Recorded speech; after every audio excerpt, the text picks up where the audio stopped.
मेरा नाम मिताली है।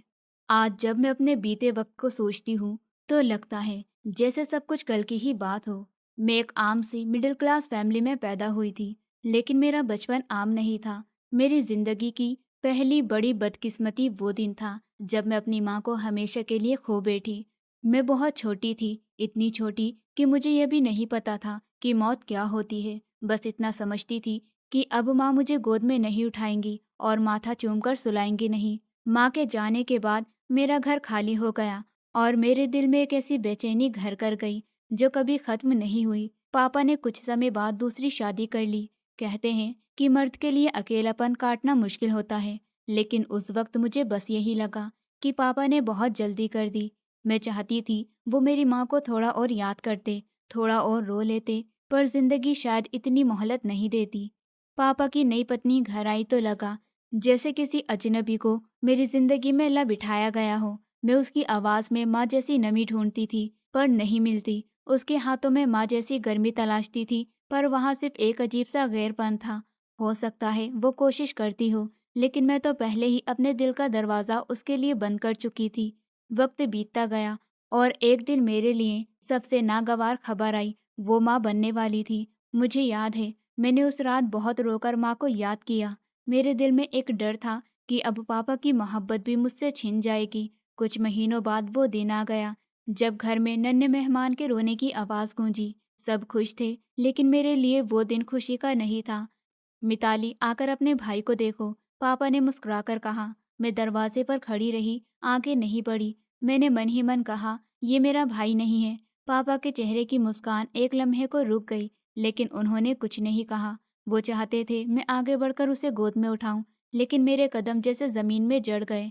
दिन गुजरते गए और उसका नाम रखा गया नमीश। वो चलना सीख गया, बोलना सीख गया और शायद प्यार बांटना भी। वो मेरे पीछे पीछे घूमता, कभी हाथ पकड़ लेता, कभी दुपट्टा खींचता और कहता, दीदी आकर खेलो ना मेरे साथ। पर मैं तो पत्थर बनी रहती। अक्सर उसे डांट देती, वो पल भर को उदास होता, फिर अगले ही लम्हे हंसकर लौट आता। एक दिन मैं कमरे में किताब पढ़ रही थी। वो आया, उसके हाथ में टॉफी थी। उसने कहा, दीदी ये आपके लिए। मैंने बिना देखे कहा, मुझे नहीं चाहिए, तुम खा लो। उसने फिर कहा, ये बहुत मीठी है, आप खाओगी तो खुश हो जाओगी। मैंने किताब बंद करके कहा, मैं खुश हूँ और मुझे नहीं चाहिए। उसने चुपचाप टॉफी जेब में डाल ली, लेकिन उसकी आंखों में सवाल था कि मैं उसे क्यों नहीं चाहती। वक्त के साथ मेरी उससे दूरी बढ़ती गई। मैंने उसे कभी भाई की नज़र से नहीं देखा। मेरे दिल में यकीन था कि ये मेरे खून का हिस्सा नहीं है। शायद मैं अपने अंदर की मोहब्बत का ही कैद कर चुकी थी।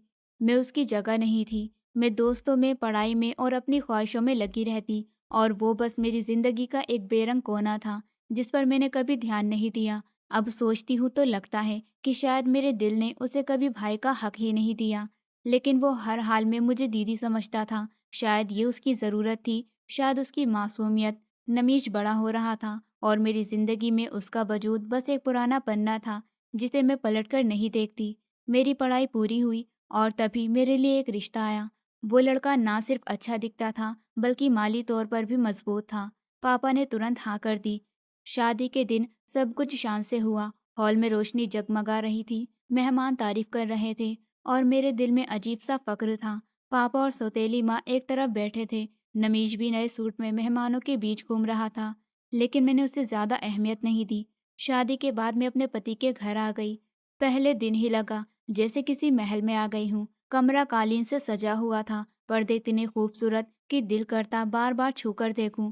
युग ने कहा, अब ये सब तुम्हारा है मिताली, तुम्हें किसी चीज की कमी नहीं होगी। मैंने हल्की सी मुस्कान के साथ कहा, कमी तो अब जिंदगी में कभी नहीं रह सकती।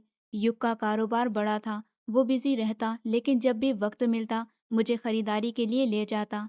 पहले दिन में ही मेरे पास इतने कपड़े और जेवर आ गए कि मुझे लगा ये सब शायद जिंदगी भर के लिए काफी है। वक्त बीतने के साथ मैंने मायके जाना कम कर दिया।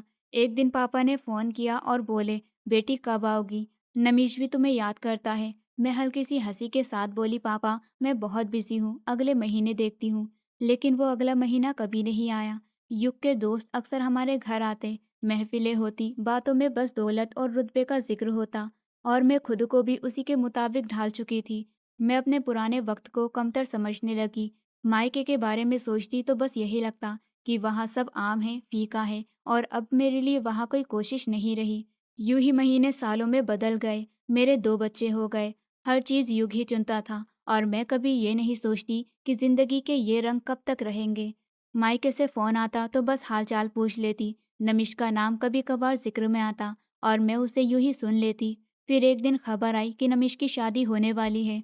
पापा ने फ़ोन करके कहा, बेटी तुम्हें आना होगा, बहन की मौजूदगी ज़रूरी है। मैंने थोड़ी हिचकिचाहट के बाद हाँ कर दी। शादी वाले दिन मैं बच्चों के साथ मायके पहुंची तो घर की हालत देखकर दिल ही दिल में हंसी आ गई। सादी सी सजावट, कुछ रंग बिरंगे बल्ब और बैठक में प्लास्टिक की कुर्सियां। मैंने मन ही मन में कहा, ये शादी का इंतज़ाम है। सौतेली माँ दरवाजे पर मेहमानों का स्वागत कर रही थी। मुझे देखकर आगे बढ़ी और बोली, बेटी आ गई तुम। मैं मुस्कुराकर बोली, जी आ गई। बस सोचा देख लूं आपके बेटे की शादी का इंतज़ाम कैसा है। उन्होंने शायद मेरी बात का मतलब समझ लिया, क्योंकि उनकी मुस्कान एक पल को हल्की पड़ गई। फंक्शन में सब आम कपड़ों में थे और मैं भारी साड़ी और जेवर में चमक रही थी। औरतें मुझे देखकर आपस में बातें कर रही थी। मैं समझ गई कि वो क्या कह रही होंगी, कि शहर से आई है, बहन कितनी बदल गई है। खाने के वक्त सौतेली माँ मेरे पास आई और बोली, बेटी खाना खा लो, तुम्हारे लिए खास डिश बनवाई है। मैं हल्के से मुस्कुराकर बोली, खास डिश? ये तो मैं रोज खाती हूँ। आपको पता है हमारे यहाँ तो खाने में इतनी वैरायटी होती है कि सब आम ही लगता है। वो चुप हो गई और मुझे महसूस हुआ कि मेरी बात उनके दिल पर लगी है, पर मुझे कोई फर्क नहीं पड़ा। मेरे लिए ये बस एक मौका था, ये दिखाने का कि मैं कहाँ पहुँच चुकी हूँ और वो कहाँ है। शादी के बाद जब मैं जाने लगी तो नमीश मेरे पास आया। उसके चेहरे पर हल्की सी शर्मिंदगी और खुशी मिली जुली थी। दीदी शुक्रिया कि आप आ गई। मैं बस इतना बोली, आना ही पड़ा, बहन होना। गाड़ी में बैठते हुए मैंने पीछे मुड़कर देखा। बैठक में बल्ब टिमटिमा रहे थे और लोग हंसी खुशी विदाई की तैयारी कर रहे थे। लेकिन मेरे दिल में अजीब सा एहसास था, शायद गुरूर का और शायद दूरी का। नमीश की शादी को कुछ साल गुजर गए। पापा की मौत की खबर आई तो दिल उदास हो गया। मायके गई, अफसोस जताया और वापस आ गई। फिर से अपनी जिंदगी में इतनी बिजी हो गई कि उसके बारे में शायद ही कभी सोचा। युग का कारोबार और फैल रहा था और घर में हर वक्त कुछ न कुछ चलता रहता। बच्चे स्कूल जाते, शाम को ट्यूशन पढ़ते, फिर कभी दोस्तों की दावत, कभी शॉपिंग, तो कभी किसी शादी में जाना। मेरी जिंदगी पूरी तरह भरपूर थी। मेरे 4 बच्चे थे, 2 बेटे और 2 बेटियां। सबके लिए अलग कमरे, रंग बिरंगे खिलौने, महंगे कपड़े और सबसे अच्छे स्कूल। सुबह नाश्ते पर युग कहता, बच्चों के लिए नया कंप्यूटर ले लेते हैं, आजकल तो हर चीज़ ऑनलाइन होती है। और मैं फ़ौरन कहती, हाँ, साथ में नया स्टडी टेबल भी ले लेते हैं। पिछले साल वाले का डिज़ाइन अब पुराना सा हो गया है। दूसरी तरफ नमीश की ज़िंदगी बिल्कुल अलग थी। वो शहर के एक कॉलेज में क्लर्क था। उसकी आमदनी बस इतनी ही थी कि महीने के आखिर में गुजारा मुश्किल से हो पाता। उसके 2 बच्चे थे, एक बेटा और एक बेटी। मैंने कभी उनके स्कूल या पढ़ाई के बारे में नहीं पूछा। बस इतना सुनने में आया कि वो गवर्नमेंट स्कूल में पढ़ते हैं। कभी कभार किसी फंक्शन में उससे मुलाकात हो जाती तो वो आम कपड़ों में आता, हल्की सी मुस्कान देता और नमस्ते कहता। एक बार मैंने मजाक में कहा, नमीश तुम्हें भी अपने कपड़ों पर ध्यान देना चाहिए, देखो सब कैसे तैयार होकर आते हैं। वो हंसकर बोला, दीदी काम से टाइम मिले तो ध्यान दो ना। मैं हंस दी और बात बदल दी। मेरी दुनिया और उसकी दुनिया में जमीन आसमान का फर्क था। मैं शॉपिंग मॉल में महंगे ब्रांड के बैग खरीदती और वो शायद सैलरी का हिसाब लगाकर सोचता कि घर का राशन पूरा हो पाएगा या नहीं। मैं अक्सर सोचती कि कौन सा मेरा सगा भाई है, मैं क्यों उसकी फिक्र करूं। मेरे लिए वो बस एक सौतेला रिश्ता था। वक्त गुजरता रहा और हमारे बीच दूरी बढ़ती जा रही थी। मैंने कभी ये कोशिश नहीं की कि उसके हालात बदलने में कोई मदद करूं और उसने भी कभी शिकायत नहीं की। शायद उसे मेरी फितरत का पता था। एक दिन मैं घर में बच्चों के साथ खेल रही थी, तभी फोन की घंटी बजी। नंबर पहचान में नहीं आया। कॉल उठाई तो एक संजीदा औरत की आवाज़ आई, नमस्ते, आप नमीश की बहन हैं। मैं चौंक कर बोली, जी, क्या हुआ? उसकी आवाज़ भारी हो गई। उसने कहा, नमिश का एक्सीडेंट हो गया है, वो नहीं रहे। मेरे हाथ से फ़ोन फिसलते फिसलते बचा। मैं कुछ पल के लिए खामोश रह गई। औरत ने फिर कहा, हम अस्पताल में हैं, आप आ सकती हैं तो आ जाइए। मैंने बस हाँ में जवाब दिया और फ़ोन रख दिया। युग कमरे में आया और बोला, क्या हुआ? मैं धीमे से बोली, नमिश मर गया है। कमरे में अजीब सी खामोशी छा गई। मेरे ख्याल में बस वही आखिरी मुलाकात घूम रही थी जब उसने कहा कि कभी घर आ जाना दीदी, बच्चे खुश हो जाएंगे। और मैंने टाल दिया था। युग ने कहा चलो तैयारी करो, हमें जाना होगा। मैंने सर हिलाया, लेकिन दिल में ये एहसास नहीं था कि मैंने अपना सगा भाई खो दिया है, क्योंकि मैंने उसे कभी सगा माना ही नहीं था। युग ने गाड़ी निकाली, बच्चे भी साथ थे। रास्ते में मैंने धीरे से कहा, देखो हम ज्यादा देर नहीं रुकेंगे, बस थोड़ा बैठकर आ जाएंगे, ताकि लोग देख लें कि हम आए थे। युग ने गहरी सांस ली, लेकिन कुछ नहीं कहा। जब हम नमिश के घर पहुंचे तो बैठक में लोग जमा थे। औरतें एक तरफ, मर्द दूसरी तरफ, सब अफसोस जताने आए थे। मैं अंदर गई तो कुछ औरतें उठ खड़ी हुई। किसी ने कहा, अरे बहन आ गई है। कोई बोला, ऊपर वाला सब्र दे, बहन भाई का रिश्ता बहुत कीमती होता है। मैंने हल्की सी नमी आंखों में लाकर सर झुका लिया। सौतेली माँ एक कोने में बैठी थी, आंखें सूजी हुई, चेहरा लाल। मुझे देखते ही धीमे से बोली, बेटी, ऊपर वाला हम सबको हिम्मत दे। मैंने बस सर हिलाया और उनके पास बैठ गई। कुछ ही देर बाद एक औरत मेरे पास आई और बोली, आपके भाई के घर में तो कई दिन से खाना नहीं पक रहा था, बीवी और बच्चे मुश्किल में हैं। मैंने तुरंत कहा, अरे नहीं बहन, मैं तो पिछले हफ्ते ही कुछ पैसे देकर गई हूँ। औरत ने कहा, अच्छा, शायद हमसे ही छुपाया होगा। मैंने बात बदल दी और कहा, ऐसे वक्त में लोग सबको नहीं बताते। मेरे ये शब्द सिर्फ झूठ थे, हकीकत तो ये थी कि मैंने नमीश के घर को महीने से देखा तक नहीं था, और मदद का तो सवाल ही नहीं उठता। लेकिन वहां बैठे हुए मैं ये दिखाना चाहती थी कि मैंने बहन का फर्ज निभाया है। कुछ वक्त वहां गुजारने के बाद मैं बच्चों को लेकर वापस आ गई। रास्ते में युग ने कहा, मिताली, तुम्हें पता है उनके हालात बहुत खराब हैं। मैंने कांधे उचकाकर कहा, हाँ, लेकिन मैंने उन्हें कुछ पैसे दे दिए थे, अब और कुछ करना मेरे बस में नहीं है। अगले दिन सुबह मैं नाश्ते की तैयारी में लगी थी तो तभी दरवाजे पर दस्तक हुई। मैंने नौकर को आवाज दी कि जरा देखो कौन है। कुछ ही देर बाद नौकर आया और बोला, मैडम, बाहर एक बच्चा खड़ा है, कहता है आपसे मिलना है। मैं बाहर गई तो देखा नमीश का बेटा नमित खड़ा है। उम्र होगी कोई 10 साल, चेहरा पीला, कपड़े पुराने और धूल से भरे, हाथ में एक छोटा सा शॉपर था जो खाली लग रहा था। उसने हल्की आवाज में कहा, हमें खाने के लिए कुछ दे दीजिए, बहुत भूख लगी है। मैंने हैरानी से पूछा, नाश्ता नहीं किया? उसने सर झुकाकर कहा, कल भी नहीं किया, मम्मी के पास कुछ नहीं है। मैं कुछ पल खामोश रही, फिर अंदर जाकर किचन से बचे हुए रोटी के टुकड़े, थोड़ी सब्जी और कुछ सूखी चीजें एक बैग में डाल दी और उसके हाथ में पकड़ा दी। मैंने कहा, ये ले जाओ और बार बार यहाँ मत आना। तुम्हें जो घर दिया है उसमें मेरा भी हिस्सा था, उसका शुक्र अदा करो। मेरी आवाज में सख्ती थी। वो बस बैग को देखता रहा, जैसे ये भी उसके लिए किसी खजाने से कम ना हो।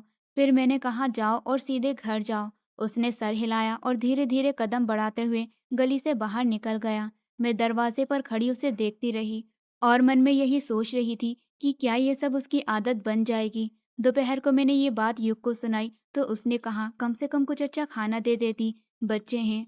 मैंने कहा, अगर आज दे दूंगी तो कल फिर आ जाएंगे, मैं उनकी आदत खराब नहीं करना चाहती। युग ने खामोशी से सुन लिया।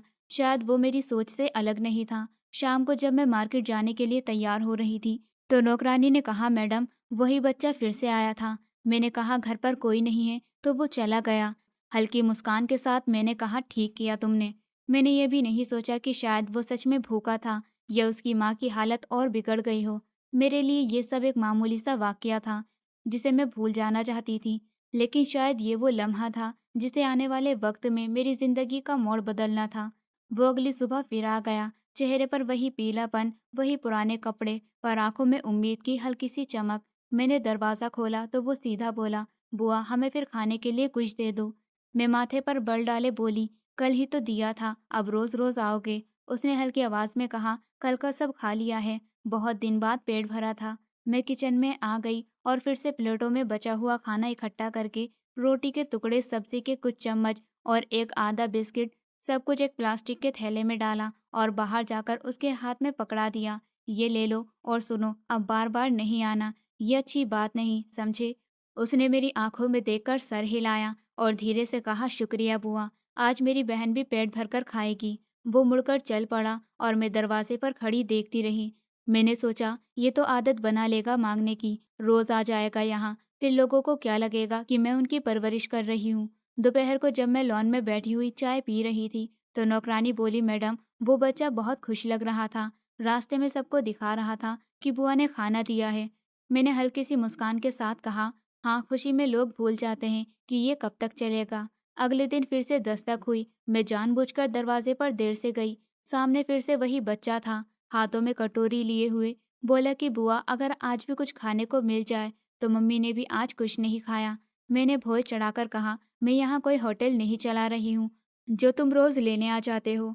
फिर मैंने सूखी रोटी और थोड़े चावल लेकर उसको दे दिए। फिर मैंने कहा कि यहाँ रोज मत आना। वो खुश होकर बोला, ऊपर वाला आपको खुश रखे, और चला गया। वो कभी 2 दिन बाद, कभी 3 दिन बाद आ जाता। हर बार कुछ न कुछ मांगता तो मैं हर बार उसे बचा हुआ खाना दे देती, या घर के किसी कोने से कोई बेकार सी चीज उठाकर उसे पकड़ा देती। एक दिन पुराना मफरल पकड़कर उसको दे दिया, एक दिन खाली डिब्बा, और एक दिन तो टूटा हुआ खिलौना भी। और एक दिन जब नमित आया तो मैं तैयार होकर बाहर जा रही थी। उसने कहा, बुआ मम्मी के लिए दवाई चाहिए। मैंने कहा, मेरे पास वक्त नहीं है, तुम कल आ जाना। वो कुछ कहे बिना पलट गया। मैं गाड़ी में बैठकर सोचती रही कि ये सब आखिर कब तक चलता रहेगा। मैंने नौकरानी से कहा, अगर वो बच्चा फिर से आए तो कह देना, हाँ मैडम जी घर पर नहीं है। लेकिन वो चालाक था, अक्सर शाम के वक्त ही आता, जब उसे मालूम होता कि युग घर पर होगा, ताकि उनके सामने मैं कुछ न कुछ दे दूं। एक दिन वो शाम के वक्त आया और बोला, बुआ आज हमने कुछ नहीं खाया, बहन भी रो रही है। मैंने डाइनिंग टेबल से बचे हुए सलाद और रोटियां एक थैली में डालकर दे दी। उसने खुश होकर कहा, ऊपर वाला आपको और दे। मैंने सोचा ये खुशी वक्त के तौर पर है, कल फिर से आ जाएगा। और यही हुआ। वो हर कुछ दिन बाद दरवाजे पर मौजूद होता।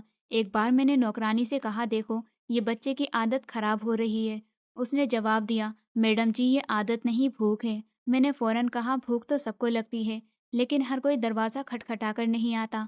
वक्त गुजरता गया और ये आने जाने का सिलसिला एक मामूल बन गया। मैं अपने घर की कचरे से निकाली बेकार चीज़ें और बचा खाना उसको दे देती। वो हर बार शुक्रिया कहकर चला जाता।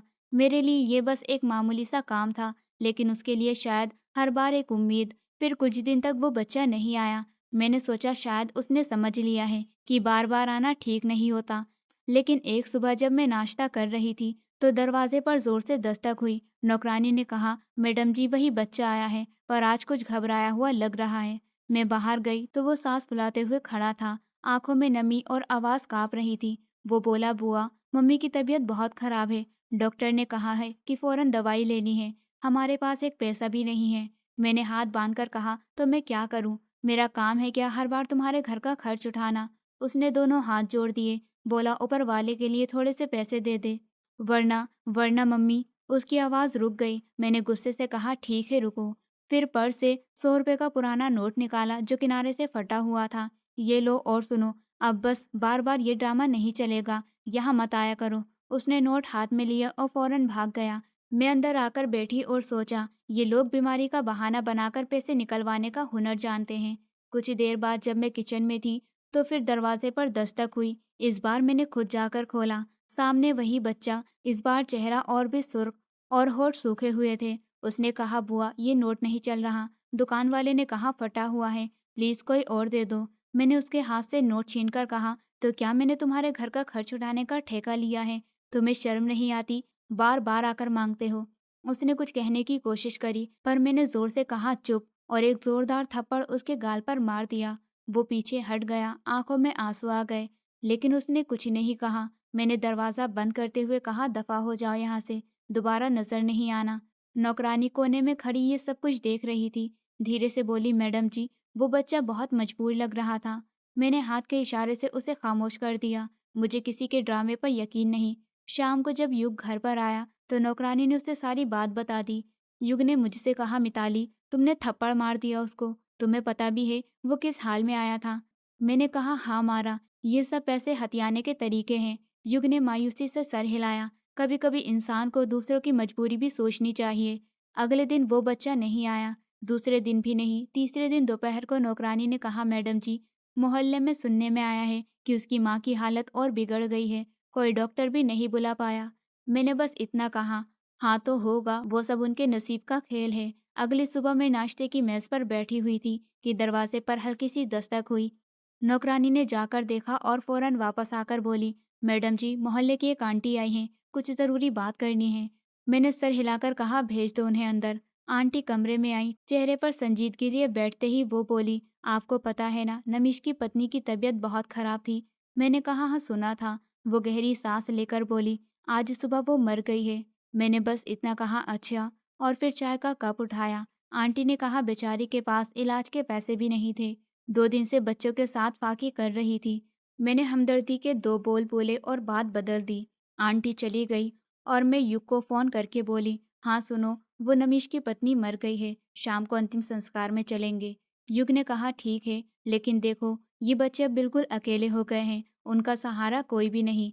मैंने जवाब दिया, ऊपर वाला सहारा देगा, हम क्या कर सकते हैं। शाम को हम अंतिम संस्कार के लिए गए। वहां खामोशी छाई हुई थी और कोने में 2 बच्चे बैठे हुए थे। नमीश का बेटा नमित और उसकी बहन, दोनों की आंखों में आंसू थे।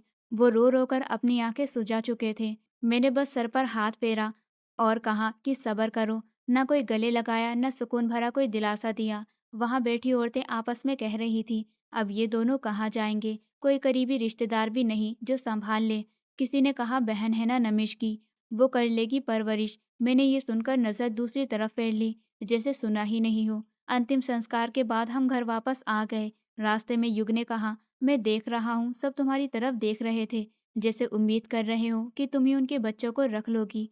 मैंने फौरन कहा, मेरी अपनी जिम्मेदारियां हैं, काम है, और जो मैं 4 बच्चों की माँ हूँ, दूसरे के बच्चों को संभालना मेरे लिए मुमकिन नहीं। अगले 2 दिन तक मोहल्ले में चुगलियां होती रहीं। कोई फोन करता, कोई बच्चों का हाल सुनाता, लेकिन मैं बस हमदर्दी दिखा देती। दिल में ना दुख था ना फिक्र। मेरे लिए वो दोनों बस अनजान से बच्चे थे। और नमिश, जैसे मैं हमेशा कहती आई, मेरा सगा भाई नहीं था।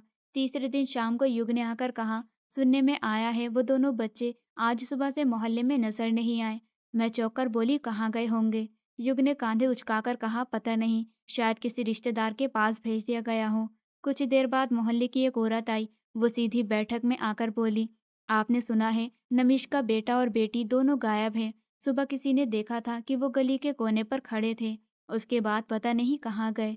मैंने कहा, होगा कोई जानने वाला ले गया होगा। औरत बोली, जानने वाला होता तो किसी को बताकर जाता, ये तो अचानक गायब हो गए। मैंने सर हिला दिया और कहा, हो सकता है किसी एनजीओ में छोड़ आए हों। वो औरत चली गई। युग ने कहा, तुम्हें ये बात हल्की नहीं लेनी चाहिए। 2 अनाथ बच्चे अचानक लापता हो गए हैं, ये संजीदा सी बात है।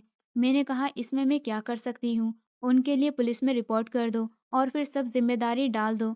बड़े बेटे ने कहा, मम्मी वो बच्चा अच्छा था, कभी कभी हमारे लिए भी मिठाई लेकर आता था, वो कहाँ चला गया। मैंने कहा, बेटा उसकी फिक्र मत करो, वो जहाँ भी होगा ठीक होगा। अंदर कहीं ना कहीं ये ख्याल जरूर आया कि शायद वो दोनों मुश्किल में हो, लेकिन मैंने फौरन अपने दिल को समझा लिया कि ये सब मेरी हद से बाहर है। मेरा काम अपने घर को संभालना है, दूसरों का बोझ उठाना नहीं। अगली सुबह तक मोहल्ले में खबर फैल गई। कुछ लोग कह रहे थे कि वो शहर से बाहर किसी के साथ गए हैं। कुछ का ख्याल था कि शायद उनके किसी वेल विशर ने उन्हें ले लिया, लेकिन सच क्या था ये कोई भी नहीं जानता। मैंने इस सब पर कोई खास ध्यान नहीं दिया और अपने कामों में बिजी हो गई, जैसे ये सब मेरा मसला ही नहीं हो। लेकिन ये बात खत्म नहीं हुई थी, बल्कि ये तो उस कहानी के एक मोड़ की शुरुआत थी। उन बच्चों के गायब हो जाने के कुछ ही महीने बाद मेरी जिंदगी ने एक ऐसा मोड़ लिया जिसका मैंने कभी सोचा भी नहीं था। युग के कारोबार में अचानक से गिरावट आ गई। पहले तो मैंने उसे मामूली समझा, पर धीरे धीरे हालात बिगड़ने लगे। एक के बाद एक ऑर्डर कैंसिल हो रहे थे, काम रुक गया, कर्ज चढ़ गए और रोज ऑफिस के बाहर कर्जदार खड़े रहने लगे। युग घर आकर अक्सर चुप रहता।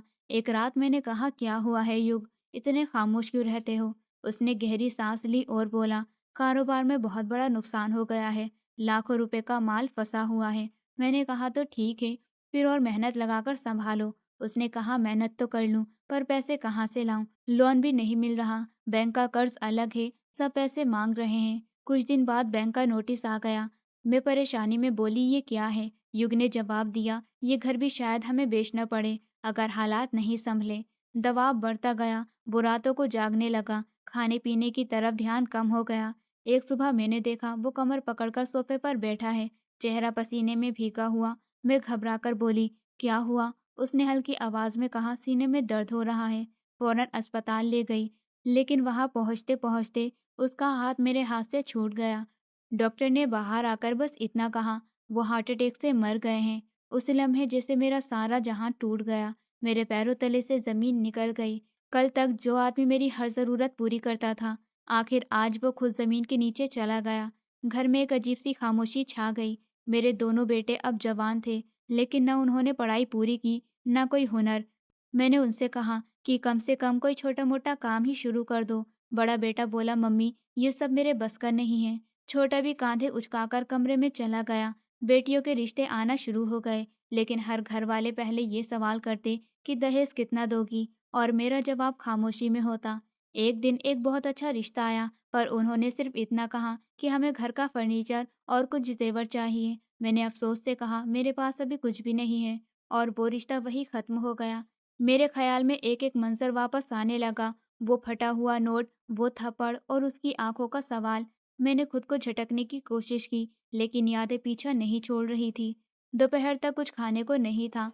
मैं सोफे पर बैठी खाली प्लेट देख रही थी। बेटियाँ किचन से आकर बोली, मम्मी क्या हम आज कुछ बना नहीं रहे? मैंने कहा, आटा नहीं है और ना ही सब्ज़ी। मेरे अंदर एक अजीब-सा एहसास पैदा होने लगा, जैसे कल तक मैं दूसरों को देने से भी कतराती थी। आज हालात ने मुझे उसी मुकाम पर लाकर खड़ा कर दिया। शाम को मैं एक कप चाय के लिए पानी गर्म कर रही थी कि एक पुराना वाक़या फिर से ख़्याल में आ गया। वो वक़्त जब मोहल्ले की औरत ने आकर कहा था कि आपके भाई के घर फाके हो रहे हैं। मैंने झूठ बोल दिया था कि मैं तो उसे पैसे देकर आई हूँ। अब लगता है कि जैसे ज़िंदगी मुझसे खुद उस बात का हिसाब ले रही है। मैं भूखी बैठी हुई थी और बीते वक़्त के हर लम्हे का बोझ मेरे दिल पर उतर रहा था। उसी दिन दोपहर का वक़्त था। मैं बैठक में पुराने कपड़े तय कर रही थी कि बाहर से एक गाड़ी के रुकने की आवाज़ आई। ये कोई आम गाड़ी नहीं थी। इंजन से भारी आवाज़ और ब्रेक के हल्के चलने से ही अंदाज़ा हो गया कि ये कीमती गाड़ी है।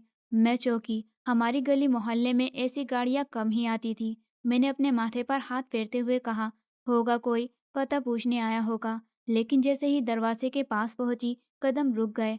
सामने खड़ा आदमी, लंबा कद, शानदार सूट, पॉलिश किए हुए जूते और आंखों में भरोसा लिए खड़ा था। मैंने उसे तुरंत पहचान लिया। वो नमिश का बेटा नमित था, वही बच्चा जो पहले फटे कपड़ों में खाली हाथ मेरे दरवाजे पर कुछ न कुछ मांगने आया करता था। अब पहचान से बाहर था।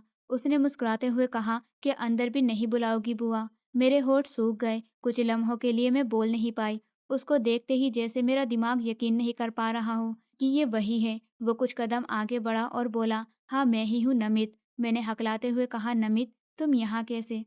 उसने हंसते हुए कहा, गाड़ी में आया हूँ, पैदल नहीं। और ये सवाल बाद में, पहले मुझे अंदर तो आने दो। मैंने दरवाज़ा धीरे से खोला। वो अंदर आकर बैठक में रुक गया। नजरें चारों तरफ घुमाने लगा, जैसे बीते वक्त का नक्शा ख्याल में ताज़ा कर रहा हो।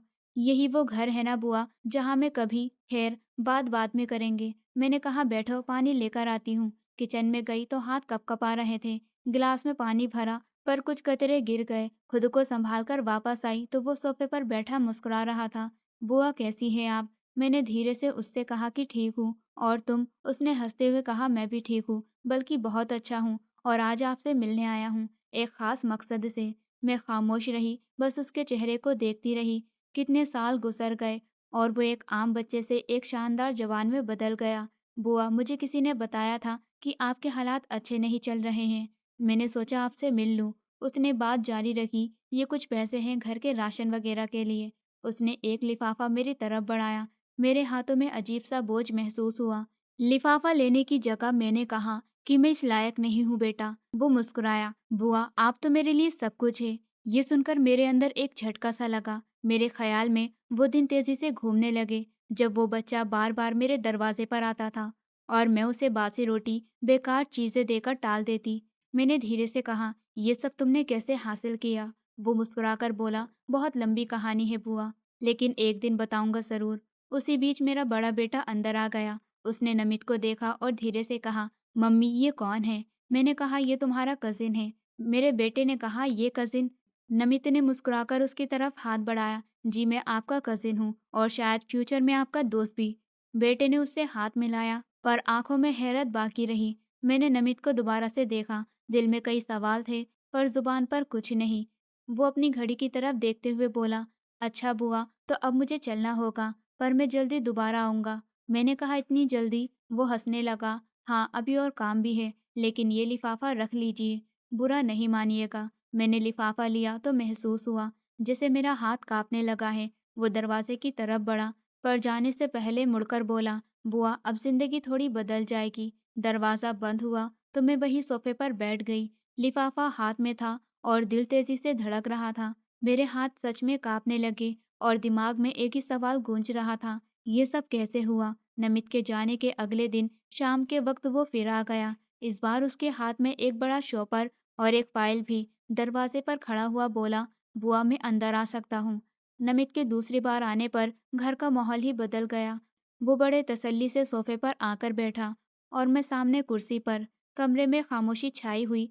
उसने खुद ही बात की शुरुआत करी। बुआ मैं जानता हूँ आपको अजीब लग रहा होगा कि इतने साल बाद मैं ऐसे आकर मदद कर रहा हूँ।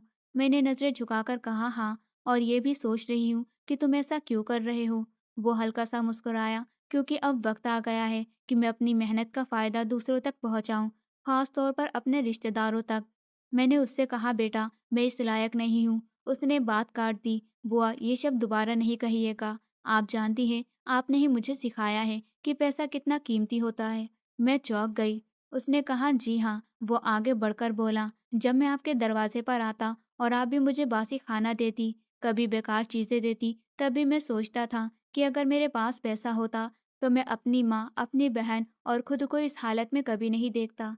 मेरे होठ सूख गए, पर मैंने पूछा तो तुमने ये सब याद रखा? उसने सर हिलाया। याद रखा, लेकिन नफरत के लिए नहीं, सबक के लिए। मैंने दिल में तय कर लिया था कि एक दिन ऐसा मकाम बनाऊंगा जहाँ किसी के सामने हाथ फैलाना ना पड़े। मैंने पानी का गिलास उसके सामने रखा। हाथों में कपकपाहट थी। बेटा तुमने उस वक्त बहुत कुछ बर्दाश्त किया और मैं तुम्हारे लिए कुछ भी नहीं कर पाई। वो हल्की सी हंसी हंसा और बोला, शायद अगर आप कुछ कर देती तो मैं मेहनत का मतलब नहीं समझ पाता। सच में। तभी मेरा छोटा बेटा कमरे में आ गया। मम्मी ये कौन है? मैंने कहा ये तुम्हारा कजिन है, और नमित को देखकर मेरा बेटा हैरानी से बोला, वही नमित? आगे बढ़कर उससे हाथ मिलाया। जी वही, अब मैं काफी बदल गया हूँ। मेरा बेटा बस हल्की सी हंसी हंसा और वापस कमरे से निकल गया।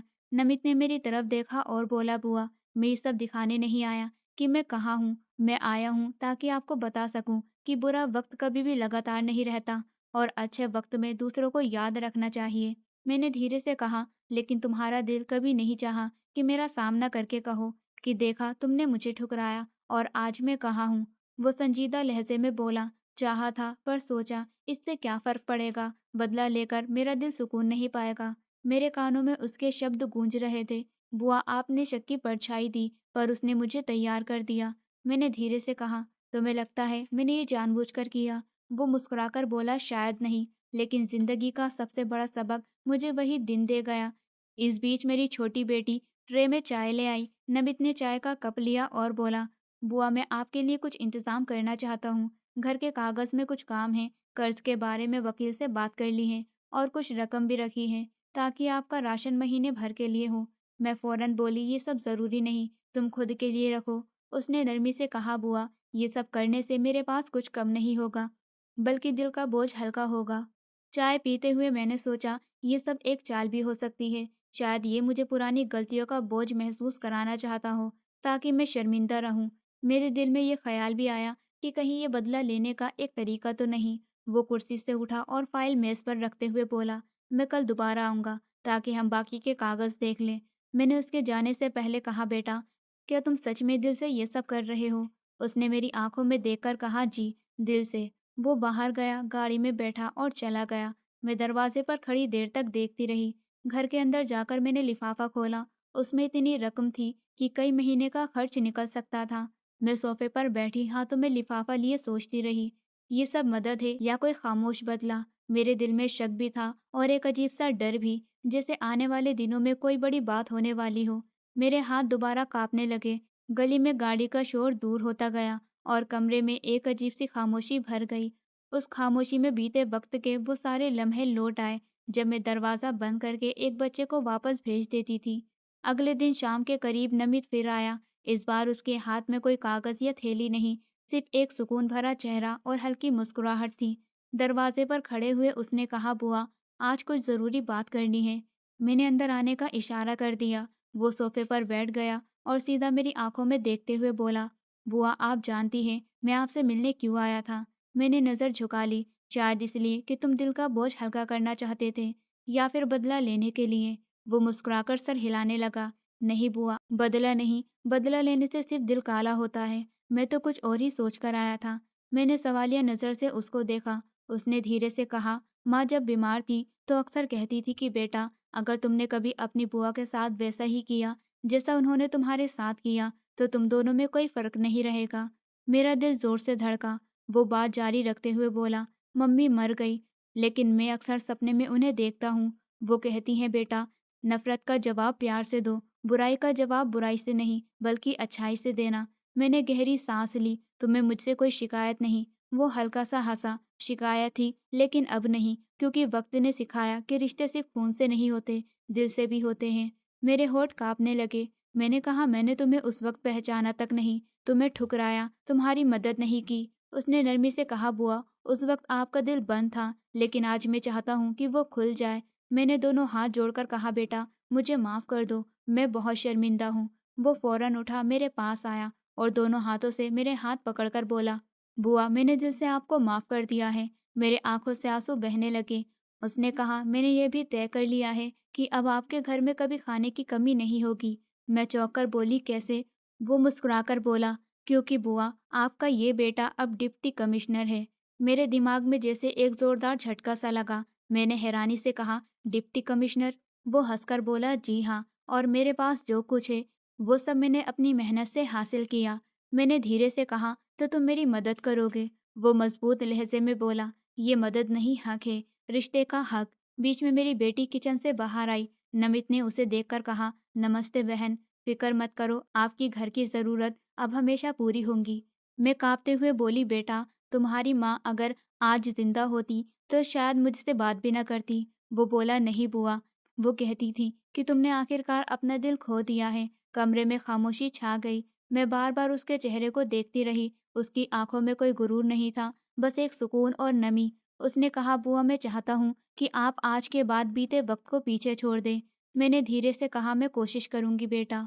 वो उठ के जाने लगा, लेकिन जाते जाते वो बोला, याद रखें, रिश्ते यहाँ होते हैं। उसने अपने सीने की तरफ इशारा करके कहा, और जब दिल में जगह दे दी जाए तो सब कुछ बदल जाता है। मैं दरवाजे पर खड़ी उसे जाते देखती रही। उसकी गाड़ी गली से निकल गई, पर उसके शब्द मेरे दिल में घुसते रहे, बुआ, अब आपके घर फाके नहीं होंगे। अगले दिन नमित सुबह में ही आ गया। उसके हाथ में 2 कप कॉफी थी। दरवाजे पर खड़े हुए बोला, बुआ, आज आपको अपनी कहानी सुनाने आया हूँ।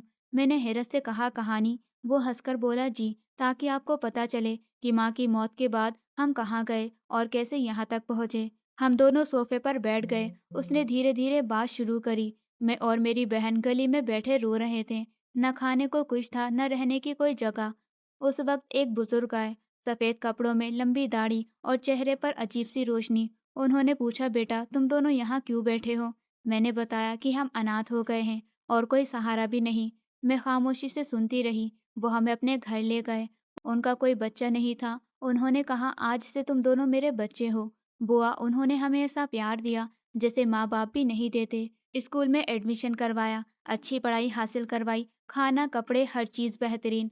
मैंने धीरे से कहा, और तुमने मेहनत भी करी होगी। वो हंसकर बोला, जी बुआ, दिन रात मेहनत करी। मम्मी को याद करके मैं रोता, और एक दिन कामयाब होकर आऊंगा। आगे से बताया। मैट्रिक में अच्छे नंबर आए, फिर एसएससी में भी पोजीशन ली। वो बुजुर्ग हमेशा कहते, बेटा, मेहनत करके तुम इस शहर के बड़े अफसर बनोगे।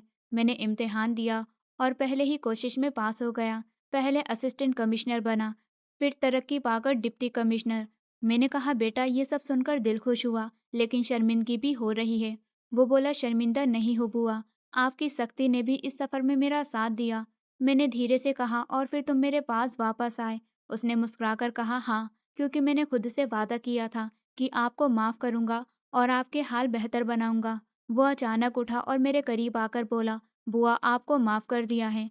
फिर उसने मुझे गले से लगाया। मेरे आंखों से आंसू बह निकले। कुछ देर बाद वो बैठ गया और बोला, बुआ, मैंने एक फैसला भी लिया है। मैंने पूछा, क्या फैसला? वो संजीदगी से बोला, मैं आपका बेटा बनूंगा और आपको अपने साथ रखूंगा हमेशा। वो मुस्कुराकर बोला, पढ़ाई सब कुछ नहीं होती बुआ, मुझे एक ऐसा घर चाहिए जहाँ रिश्ता दिल का हो, ना सिर्फ कागज का। पर कुछ ही दिनों में वो मुझे अपने बड़े से घर में ले गया। मेरे दोनों बेटों का इलाज करवाया। बड़ा बेटा काफी टाइम से डिप्रेशन में था, छोटे को एक पुरानी बीमारी थी।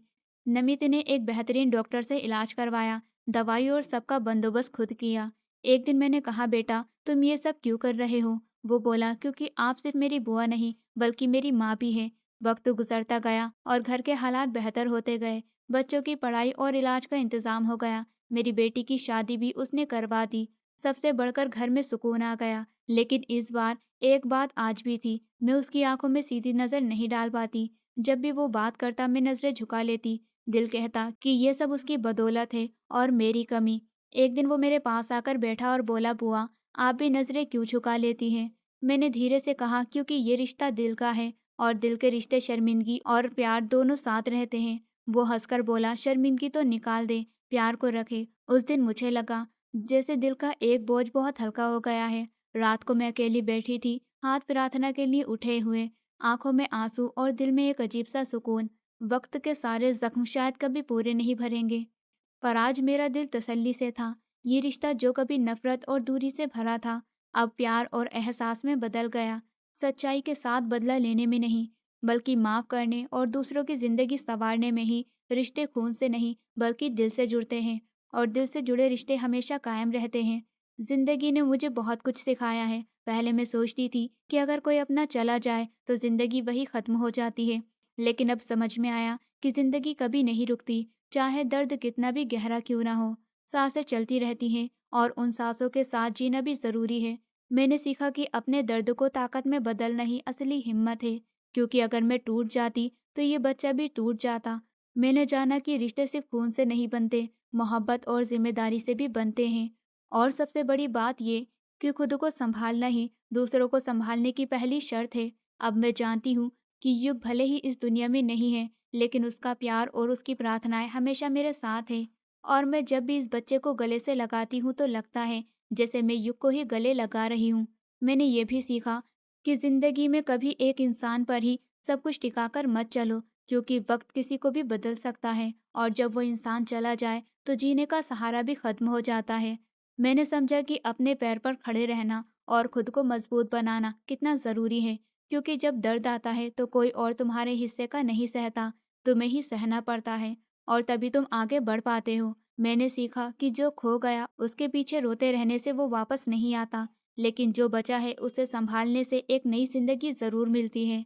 और अगर हम चाहें तो उस जिंदगी को उससे भी ज्यादा खूबसूरत बना सकते हैं। मैंने ये भी सीखा कि इंसान को कभी घमंड नहीं करना चाहिए, क्योंकि वक्त को पलटने में देर नहीं लगती। जो आज तुम्हारे पास है वो कल छिन भी सकता है, और जो आज तुम्हारे नीचे है वो कल तुमसे ऊपर भी हो सकता है।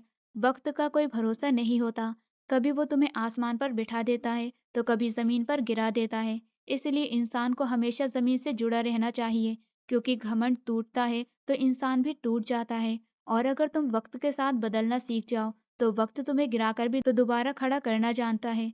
ये भी सीखा कि इंसान को कभी घमंड नहीं करना चाहिए, क्योंकि घमंड इंसान को अंदर से खोखला कर देता है, और वक्त को किसी के भी घमंड को तोड़ने में देर नहीं लगती।